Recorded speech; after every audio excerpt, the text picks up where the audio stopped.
Na previsão, os destaques são os ventos fortes que atingiram São Paulo, Rio de Janeiro e a região sul do Brasil e a chuva no Rio Grande do Sul.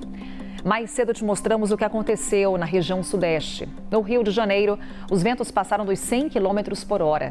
Em Santa Teresa, na capital fluminense, um muro desabou, 2 pessoas morreram, uma tragédia por lá. Árvores e placas também não resistiram à ventania. E os estragos podiam ser vistos pela cidade. Milhares ficaram sem energia elétrica. O transporte aéreo e ferroviário foi afetado. O mar ficou agitado. Em Angra dos Reis, um pescador está desaparecido. Em São Paulo, as rajadas passaram dos 120 km por hora. Casas ficaram destelhadas, postes e árvores caíram. Ruas e avenidas ficaram bloqueadas. Quem estava no litoral viu barcos arrastados pelos fortes ventos e a tempestade de areia, que também observávamos ali na imagem anterior. Assim a gente consegue ter uma ideia da força dos ventos no litoral de São Paulo. 2 pessoas morreram no estado de São Paulo, atingidas por árvores. Um pescador também morreu. Ele estava numa embarcação que naufragou durante essa ventania. O aeroporto de Congonhas registrou atrasos, cancelamentos de voos. Defesa Civil montou um gabinete de crise e está agora monitorando as consequências também desses ventos fortes. Na região sul, a ventania também provocou estragos, mas por lá a chuva também preocupa. No Rio Grande do Sul, mais de 1.000 pessoas estão fora de casa. 6 rios estão em alerta. Em Porto Alegre, o Guaíba atingiu a cota de atenção e está avançando. Gabriela Garcia está por lá e vai contar para a gente qual que é a situação agora na cidade e o que aconteceu no sul do país nas últimas horas, Gabi. Bom dia. Oi, Carol, bom dia para você e para todos. A chuva deu uma trégua por aqui, mas a gente ainda está nesse estado de alerta porque o nível dos rios vem subindo, né, com o alto volume de chuva que foi registrado nos últimos dias. Aqui em Porto Alegre, então, a gente tem a situação do Guaíba sendo monitorada. Para explicar para vocês, então, segundo a medição no Cais Mauá, que fica no centro histórico de Porto Alegre, o Guaíba atingiu a cota de atenção.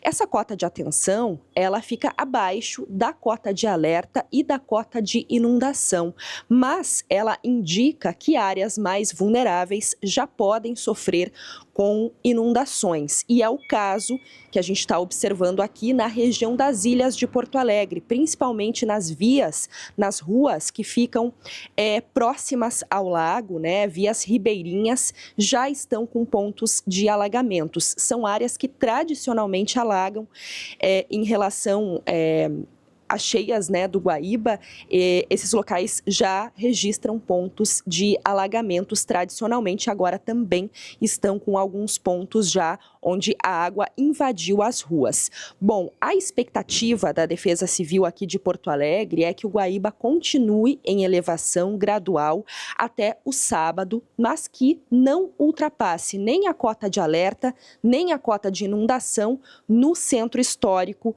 da capital gaúcha. Como medida preventiva, de qualquer forma, a Defesa Civil disse que vai retornar para o posto de comando móvel para a Ilha da Pintada, na região das ilhas, onde a gente já tem pontos de alagamentos, onde vai reforçar o monitoramento da situação, também ampliar a capacidade de resposta, caso haja necessidade de atendimento à população. Isso disse a Defesa Civil aqui de Porto Alegre.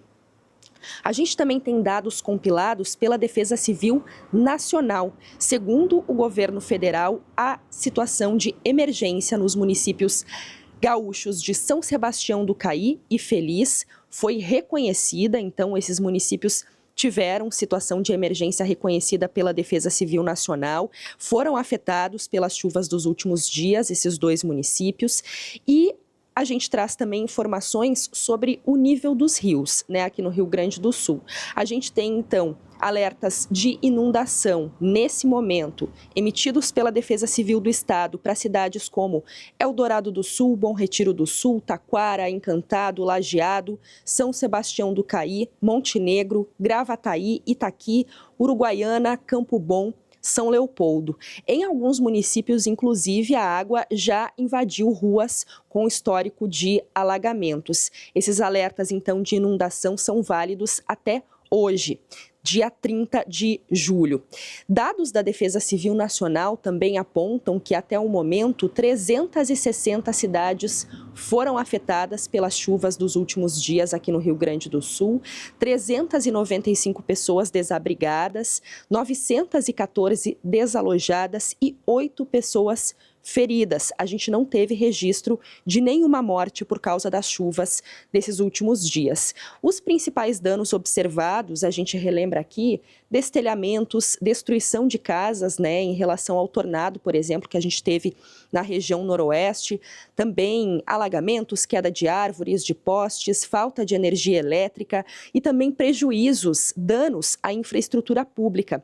Esse levantamento da Defesa Civil Nacional apontou que a chuva danificou pelo menos 7 instituições de ensino aqui no estado, 3 unidades de saúde, 3 obras de infraestrutura e mais de 130 vias locais, o que, claro, prejudicou o funcionamento de serviços essenciais por aqui. A gente segue acompanhando, trazendo qualquer atualização por aqui. Carol. De olho no que está acontecendo lá no Rio Grande do Sul, também nos estados de Santa Catarina e Paraná, porque sim, a gente está monitorando o que aconteceu também nesses outros estados. Obrigada, viu, Gabi? Por conta dessa ventania, frente fria, que avançou pela região sul, sudeste, provocando, inclusive, muita chuva lá na região sul do Brasil. Inclusive, lembra que falamos dela aqui, dessa frente fria. Ontem ela se formou, avançou rapidamente pela região sul e chegou ao sudeste. Trouxemos esse alerta, de fato aconteceu. É que essa frente encontrou um ar muito quente sobre as duas regiões. E esse choque provocou essa ventania e também o aumento da nebulosidade. A temperatura caiu. Para que você tenha uma ideia, na capital paulista, por volta de 1h da tarde, fazia quase 30 graus. Cerca de 1 hora depois, os termômetros marcavam 21. Hoje, essa frente já se deslocou, está na altura do Espírito Santo, mas ainda deixa algumas nuvens na capital paulista. Essas são imagens ao vivo. Perceba, algumas nuvens agora no céu da cidade. A temperatura hoje vai ficar um pouco mais baixa, mais amena, não passa dos 24 graus na cidade e pode chover em São Paulo. Hoje, os ventos mais fortes vão se concentrar no litoral norte, aqui do Rio de Janeiro e do Espírito Santo, justamente por conta do avanço dessa frente fria. Ela já passou por São Paulo, passou pelo sul do Rio de Janeiro, onde está a capital fluminense, e agora norte do Rio de Janeiro e do Espírito Santo é que tem esse alerta do Instituto Nacional de Meteorologia. Mas nada comparado ao que aconteceu na quarta-feira. Já a chuva mais intensa vai acontecer no interior de São Paulo e também no Mato Grosso do Sul, além do oeste do Paraná e também oeste de Santa Catarina. Já em toda esta área aqui, em amarelo do mapa, o tempo vai ficar firme. E é mais um dia com alerta para baixa umidade, com índices de emergência entre o interior da Bahia, o Tocantins, Goiás e Distrito Federal. Mais uma vez, Brasília pode registrar níveis abaixo dos 30%. Temos imagens ao vivo de lá. Nesse momento, o dia começa com um pouquinho de nebulosidade. A tendência para as próximas horas é que essas nuvens comecem a se dissipar, o sol vai predominar. O dia começou em Brasília com 17 graus, mas chega aos 28.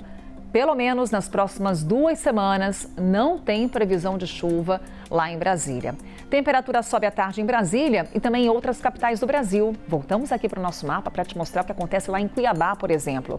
Termômetros marcam quase 40 graus. 38 de máxima, é bem acima da média esperada para o mês. 34 em Manaus, 32 em Belém, tanto em Manaus quanto em Belém pode chover à tarde. Teresina chega aos 29 graus, sem uma gota d'água por lá. Campo Grande chega aos 32, Belo Horizonte 31 com tempo firme. Salvador e Recife, máxima de 29 graus e pode chover na costa leste nordestina, mas ainda uma chuva mais isolada. No Rio de Janeiro, teremos ali máxima na casa dos 28 graus. Já a temperatura fica mais amena em São Paulo, como falávamos, máxima de 24. Em Curitiba, máxima de 22 graus, com possibilidade de uma chuva muito isolada por lá, viu? Muita nebulosidade, esse é o destaque lá na capital paranaense. E em Porto Alegre, máxima de 20 graus. Em Porto Alegre, como conversávamos com a Gabriela Garcia, hoje tem alerta de alagamentos. O que vai acontecer no Rio Grande do Sul? Volta a chover no fim de semana.